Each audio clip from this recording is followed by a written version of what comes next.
Welcome back. आप देख रहे हैं बाजार सवेरे और चलिए अब थोड़ा सा हम कमोडिटी बाजार की ओर रुख कर लेते हैं, जहां पर ओवरऑल सीमित दायरे में कच्चा तेल, सोना, चांदी हम देख रहे हैं कारोबार कर रहा है। ऑफ कोर्स यहाँ पे यूएस ईरान की जो बातचीत है और लगातार दौर की बातचीत चल रही है, तीसरे दौर की बातचीत अभी खत्म हुई है, लेकिन फिर भी ऐसा कोई बड़ा निष्कर्ष आता हुआ नहीं दिखाई दे रहा है। लेकिन अब क्या क्यूज निकल कर आते हैं सोने, चांदी और कच्चे तेल और बाकी कमोडिटी पैक के लिए। भाविक पटेल हमारे आज के मेहमान जुड़ चुके हैं हमारे साथ तमाम फंडामेंटल और टेक्निकल ट्रिगर्स हमको बताने के लिए। भाविक, हाय, गुड मॉर्निंग, स्वागत है आपका। भाविक, देखिए अनिश्चितता बनी हुई है यूएस ईरान के चक्कर में और ऐसे में हम देख रहे हैं कि कीमतें जो है कमज़ोर हैं, कैप्ड हैं सोने, चांदी, कच्चा तेल की। पहले कच्चे तेल से हम शुरू करते हैं। बताइएगा क्या आपको लेवल्स चाल के लिहाज से समझ में आ रहे हैं, कितनी सॉफ्टनेस? और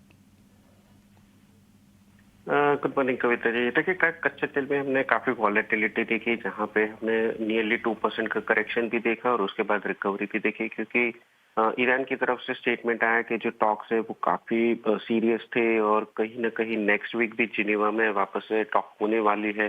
तो मार्केट को शायद लग रहा है कि आई थिंक थोड़ा एक डील हो सकता है और मे बी मिलिट्री एक्शन नहीं हो सकती। इसकी वजह से हमने एक वीकनेस भी देखा था, बट रिकवरी भी देखी थी, क्योंकि ट्रम्प के वहां से भी स्टेटमेंट आया था कि मिलिट्री एक्शन जो है इट इज स्टिल ऑन। सो अभी के लिए मुझे लग रहा है कि 6150 जो एक हर्डल है, जो $72 ब्रेंट में और $68 WTI में है, जब तक उसके ऊपर नहीं जाता तब तक हमें अभी भी नहीं लग रहा कि कच्चे तेल में ज्यादा अपसाइड दिख सकते हैं। मे बी अगर कुछ मिलिट्री एक्शन होता है स्पाइक देखेंगे, क्योंकि अभी भी फंडामेंटल्स काफी वीक है। ओपेक प्लस अप्रैल से बढ़ाएंगे प्रोडक्शन। सऊदी अरेबिया भी अगर वॉर होती है तो ओवर प्रोडक्शन कर लेंगे, इसलिए मुझे नहीं लग रहा है कि सस्टेनेबल क्रूड में रैली हो सकती है। अभी के लिए फिलहाल ये न्यूज पे थोड़ी बैरिश है, तो बेच के ही चलना चाहिए। 6100 पे शॉर्ट कर सकते हैं 6000 के टारगेट के लिए। 6150 का स्टॉप लॉस रहेगा।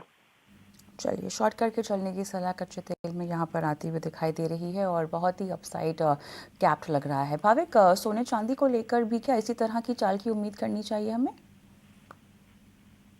देखिए, सोने और चांदी की बात करें तो सोने और चांदी अभी भी ट्रेंड जो है वो पॉजिटिव है। हाँ, कल हमने थोड़ी प्रॉफिट बुकिंग जरूर से देखी थी, बट अभी भी सोना देखे तो स्पॉट में 5100 के ऊपर है, चांदी भी देखे तो $80 के ऊपर है। तो फिलहाल अभी के लिए जो रिस्क जो है वो मुझे लग रहा है अभी भी जियोपॉलिटिकल कंसर्न्स और ट्रम्प के टैरिफ की अनसर्टेनिटी की वजह से सेफ हेवन डिमांड कंटिन्यू ही है। तो अभी दोनों में बाय एंड डिप्स की रणनीति रखनी चाहिए, जहां सोने में 1,59,000 पे बाय कर सकते हैं 164,400 के टारगेट के लिए। 158 का स्टॉप लॉस रहेगा। वहीं चांदी में भी 2,58,000 पे बाय कर सकते हैं 261 के टारगेट के लिए, और स्टॉप लॉस रहेगा 2,56,000 का। ऑलराइट, तो यहाँ पर खरीदारी की सलाह सोने चांदी में आप दे रहे हैं। सोने में टारगेट आप 1,60,400 का रिकमेंड कर रहे हैं, स्टॉप लॉस 1,58 का। चांदी की जहाँ तक बात है 2,56 का स्टॉप लॉस, 2,61 का टारगेट आपने यहाँ पर रिकमेंड किया है। बेस मेटल्स को लेकर कहाँ कहाँ आपकी निगाह होगी और क्या रणनीति?